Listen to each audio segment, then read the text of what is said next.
नमस्कार दर्शक बंधु मुरितेक आपण मानू आउ गोटे नुआ भिडियो बहुत बहुत स्वागत। सरकार तरफ ऐतिहासिक निष्पत्ति गोटे आसी जाइए जो माने सरकारी चाकरी जो माने पेंशन पाउतले तर ता तरफ बड़ परिवर्तन करा जाइछि। कौन परिवर्तन करा जाइछि जानिबा आगरु आपण माने भिडियोटी को संपूर्ण भाव में देखंतु। आपण माने एही गोटे भिडियो रे पाई जिवे सबु डिटेल्स आपण मानकु आउ कोठी जाइकि सर्च करिकि देखिया पई पड़िबो नाही। सर्वप्रथम आम देखा जोटा कि आपण मानकर ईपीएस 95 पेंशन बड़ परिवर्तन करा जाइछि। जो मानकर माने जो माने पेंशन पाउतले सरकारी कर्मचारी माने तो सेठी डिटेल्स रे आमे पढ़ी देखिबा। वीडियो को आगो को बढ़ेबा आगरु वीडियो को गोटे लाइक करी हम चैनल टी को सब्सक्राइब करी साइड रे थिया बेल आइकन टी को ऑल रे सिलेक्ट करी रखंतु। सारा देश रे लक्ष लक्ष अवसर प्राप्ति कर्मचारी सरकार एक ऐतिहासिक एवं अंतर्गत गुरुत्वपूर्ण घोषणा करिसेंती। कर्मचारी पेंशन योजना जोटा कि ईपीएस 95 अंतर्गत सर्वनिम्न पेंशन एवं मासिक जोटा कि मासरे जो माने 1000 लेखा पेंशन मिलुतला तो 1000 रु डायरेक्ट सीधा आपण मानक पई 7500 टंका वृद्धि करा जाइछि। तो जो माने 1000 टंका पाउथले सेठी मासकू केते पाइबे ना 7500 टंका वृद्धि करी दिया जाइछि जोंडा कि आपण माने 7500 पाई परिबे। एही परिवर्तन पूर्वरु स्वल्प परिमाण रे जीवन यापन करूथिबा पेंशन जोगी मानक पई मुख्यतः आश्वस्त दिया जाइछि। तो मुद्रास्थित एवं दैनंदिन आवश्यकता को विचार को नहीं एही पदक्षेप को सामाजिक सुरक्षार एक प्रमुख उन्नति बोली विचार करा जाइछि। ईपीएस 95 योजना कौन कर्मचारी पेंशन योजना जोटा कि ईपीएस 95 1995 मसीह आरंभ होइथिला। एहार उद्देश्य हेउची कर्मचारी माननकु सेमानंक सेवा अवधि परे नियमित आर्थिक सहायता प्रदान करिबा। एही योजना रे नियुक्ति संस्था कर्मचारी मानक दरमा 8.33% फंडरे फंड रे जमा करे। केंद्र सरकार 1.60% योगदान करती। कर्मचारी हाराहारी दरमा एवं मोट चाकरी वर्षर आधार रे पेंशन परिमाण नियंत्रण करा जाए। 58 वर्ष बयस रे हेबा परे पेंशन आरंभ हुए। तो जो मानकर 58 वर्ष हो जाइछि सेमानकर पेंशन आरंभ होइताय।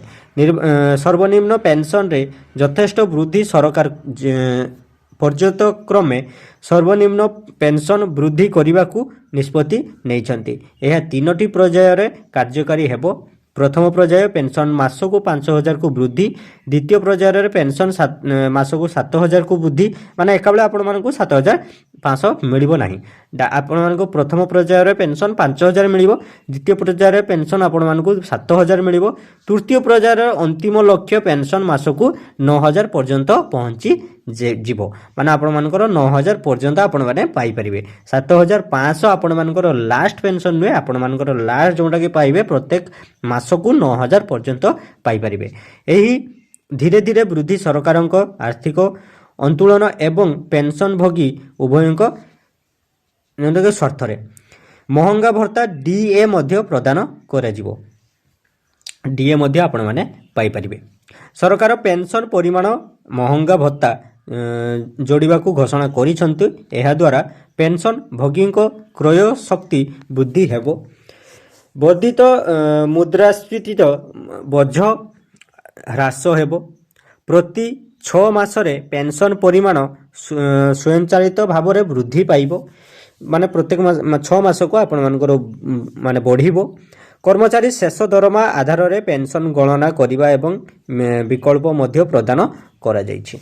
परिवर्तन सुरक्षा व्यवस्था ईपीएस 95 अधीन रे एक अत्यंत मानविक निष्पत्ति मध्य निया जाइछि। जदि पेंशन भोगी मृत्यु हुए तेबे तांकर 2 पिला 25 वर्ष बयस पर्यंत पेंशन पाइबा जारी रहिबो। परिवार आर्थिक सुरक्षा सुनिश्चित करिबारे यह एक गुरुत्वपूर्ण भूमिका ग्रहण करिबो। सरकारी दायित्व एवं संबल जोटा कि एहीपरि गुरुत्वपूर्ण पेंशन वृद्धि पाई सरकार वार्षिक बटरे ଆର୍ଥିକ ବଜେଟ୍ରେ ଅତିରିକ୍ତ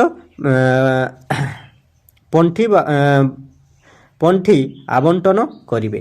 ଏହା ସହିତ ବର୍ଦ୍ଧିତ ମୂଳର EPFOକୁ ଆବଣ୍ଟନ କରାଯିବ। ପେନ୍ସନ୍ ଦେୟର ଦରକାରୀକୁ ସୁଦୃଢ଼ କରାଯିବ। ଶ୍ରମ ମନ୍ତ୍ରାଳୟ ଏବଂ ଷ୍ଟିଲ୍ ବୋର୍ଡ଼ ଏମାନଙ୍କୁ କାର୍ଯ୍ୟକୁ କରିବାକୁ ସକ୍ରିୟ ଭୂମିକା ଗ୍ରହଣ କରିବେ ସରକାର। ଏମିତି ଆପଣମାନଙ୍କର ରହୁଛି। ତାହେଲେ ଆପଣମାନଙ୍କର ଯେଉଁମାନେ 1000 ପେନ୍ସନ୍ ପାଉଥିଲେ ସେଠି ଆପଣମାନେ 9000 ପର୍ଯ୍ୟନ୍ତ ଆପଣମାନେ ସେଠି ପେନ୍ସନ୍ ପାଇପାରିବେ।